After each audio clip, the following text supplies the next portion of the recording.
رمضان بہت تیزی سے گزر چکا ہے، آلموسٹ رمضان اینڈ ہونے کو ہے۔ میں آپ سے یہ ریکویسٹ کروں گا، ایک دعا ہے، ضرور اس کو پڑھیں۔ میں تو پہلے دن سے یہ دعا کو پڑھ رہا ہوں رمضان میں۔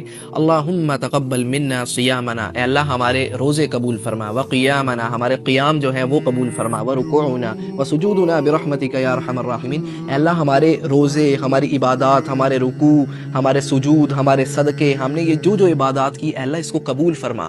حضرت ابراہیم علیہ السلام نے جب کعبہ کو تعمیر کر رہے تھے، سورۃ البقرہ میں آپ دیکھیں تو جب وہ کعبہ تعمیر کرتے اس کے بعد بھی انہوں نے دعا کی تھی، ربنا تقبل منا انک انت السمیع العلیم۔ دیکھیں ہم انسان ہیں، ہم سے کوئی کمی کوتاہی ہم سے ہو سکتی ہے، تو ہمیں یہ دعا کرنی چاہیے، اللہ جو ہم نے ٹوٹی پھوٹی باتیں کی ہیں اپنی طرف سے پوری کوشش کی ہے، اللہ اس کو قبول فرمائے، اللہ اسے قبول فرما۔ اور ایک اور دعا سورہ آل عمران میں، ربنا لا تزغ قلوبنا بعد اذ ہدیتنا وہب لنا من لدنک رحمہ، اے اللہ ہمیں ہدایت دی رمضان میں، ہمارا تعلق آپ کے ساتھ جو ہے وہ بلڈ اپ ہوا، ایمان بڑھا، اے اللہ بعد اذ ہدایت دینے کے بعد بھی ہمیں استقامت دیں۔ ہدایت مل جانا بڑی بات نہیں ہے، ہدایت پر قائم رہنا یہ بہت بڑی بات ہے۔ یعنی کہ اگر میں پانی ایک دفعہ پیتا ہوں تو ایسا تو نہیں ہے کہ ایک دفعہ میں نے پانی پیا تو ساری زندگی کے لیے مجھے پانی نہیں پینا پڑے گا، میری پیاس بجھ جائے گی، نہیں، مجھے بار بار پانی پینا پڑے گا۔ ہدایت ایک دفعہ مل جائے تو دعا کرنی چاہیے، اللہ تعالیٰ ہمیں اس پہ استقامت دے، ہمیں اہدنا الصراط المستقیم، اللہ ہمیں سیدھا راستہ، سب سے بڑی دنیا میں جو دعا ہے وہ یہ ہے، اہدنا الصراط المستقیم، اللہ ہمیں سیدھا راستہ دکھائے، اللہ ہمیں سیدھا۔ تو ان دعاز کو بار بار زیادہ سے زیادہ جو ہے وہ پڑھیں۔ ایک بات لیلۃ القدر کے بارے میں اللہ تعالیٰ بہت جو ہے نا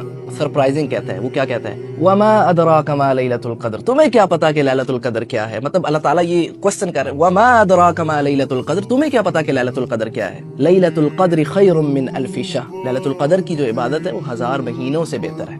مطلب وما ادراک ما لیل، جو لوگ لیلۃ القدر کی رات ہوتی ہے اور وہ شاپنگ کر رہے ہوتے ہیں، وہ عبادت نہیں کر رہے ہوتے، اپنے گناہ نہیں بخشوا رہے ہوتے، قرآن نہیں سمجھ رہے ہوتے، پڑھ رہے ہوتے، اللہ تعالیٰ کو نہیں ٹائم دے رہے ہوتے، تو میرے دماغ میں آیت آتی ہے، اللہ تعالیٰ کہہ رہے ہیں وما ادراک ما لیلۃ القدر، تمہیں کیا پتا ہو کہ لیلۃ القدر کیا ہے؟ پھر اللہ تعالیٰ خود ہی جواب دیتے ہیں، لیلۃ القدر خیر من الف شہر، لیلۃ القدر کی جو رات ہے، اس کی جو عبادت ہے وہ 1000 مہینوں سے بہتر ہے۔ کیوں بہتر ہے؟ کیونکہ اس رات میں انا انزلناہ فی لیلۃ القدر، اس رات میں قرآن کو اتارا گیا تھا، قرآن کی وجہ سے رمضان کی یہ امپورٹنس ہے، لیلۃ القدر کی امپورٹنس ہے۔ اور ہم لیلۃ القدر کو تو یاد رکھتے ہیں، رمضان کو بھی یاد رکھتے ہیں، لیکن ہم قرآن کو نہیں یاد رکھتے۔ قرآن کو بھی ہم یاد رکھتے ہیں، قرآن کو ہم پڑھتے ہیں، 10 قرآن ختم کرنے ہیں، میں نے مکمل کرنے ہیں، تم نے 15 کرنے ہیں، اس نے 10 کر لیے، اس نے 5 کر لیے، لیکن قرآن یہ کہتا ہے کہ افلا تتفکرون، تم مجھے سمجھتے کیوں نہیں ہو، میرے پہ تدبر کیوں نہیں کہتے؟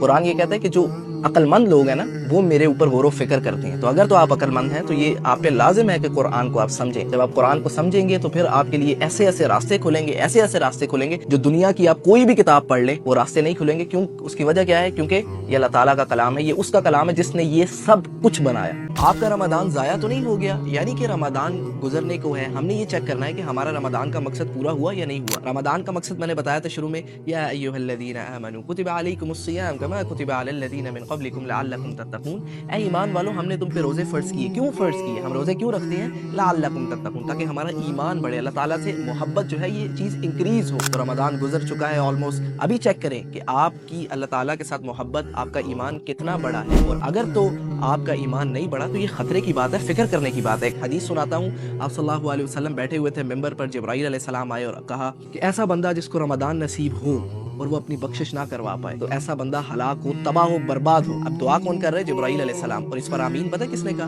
نبی کریم صلی اللہ علیہ وسلم۔ تو یہ بہت فکر کرنے کی بات ہے کہ رمضان کا مقصد پورا ہوا یا نہیں ہوا۔ بلکہ میں آپ کو یہ کہوں گا کہ رمضان ابھی باقی ہے، ایک رات لیلۃ القدر کی باقی ہے، طاق رات باقی ہے، ابھی بھی اللہ تعالیٰ قرآن میں فرماتا ہے کہ اے ایمان والو توبہ میں جلدی کرو۔ ابھی بھی اگر ہم اللہ تعالیٰ سے سچے دل سے معافی مانگیں گے تو ابھی بھی ہم اپنی بخشش کروا سکتے ہیں، اور اس بددعا کے اندر ہم نہ آئیں اور ہم اللہ تعالیٰ سے سارے گناہ معاف کروا لیں، اور ہمارا رمضان ضائع نہ ہو بلکہ رمضان کا مقصد لعلکم تتقون پورا ہو جائے۔ رمضان کے بارے میں ایک خاص بات آپ کو بتاتا ہوں، قرآن میں جب ذکر ہوا شہر رمضان الذی انزل فیہ القرآن، ہم نے رمضان کے مہینے میں قرآن کو اتارا جو لوگوں کے لیے ہدایت ہے، اس سے نیکسٹ آیت بہت کریٹیکل ہے، کبھی اس پہ غور کیا؟ نیکسٹ آیت کیا ہے؟ وَإِذَا سَأَلَكَ عِبَادِي عَنِّي فَإِنِّي قَرِيبٌ، اے انسانوں، اے لوگوں، اللہ تعالیٰ تمہارے بہت قریب ہے، بہت قریب ہے۔ اجیب دعوت الداعی اذا دعان، تم اللہ تعالیٰ سے جو بھی پکارو گے، جو دعا مانگو گے، اللہ تعالیٰ تمہاری دعا کو قبول کرے گا۔ اب دیکھیں کہ رمضان کی آیت کے بعد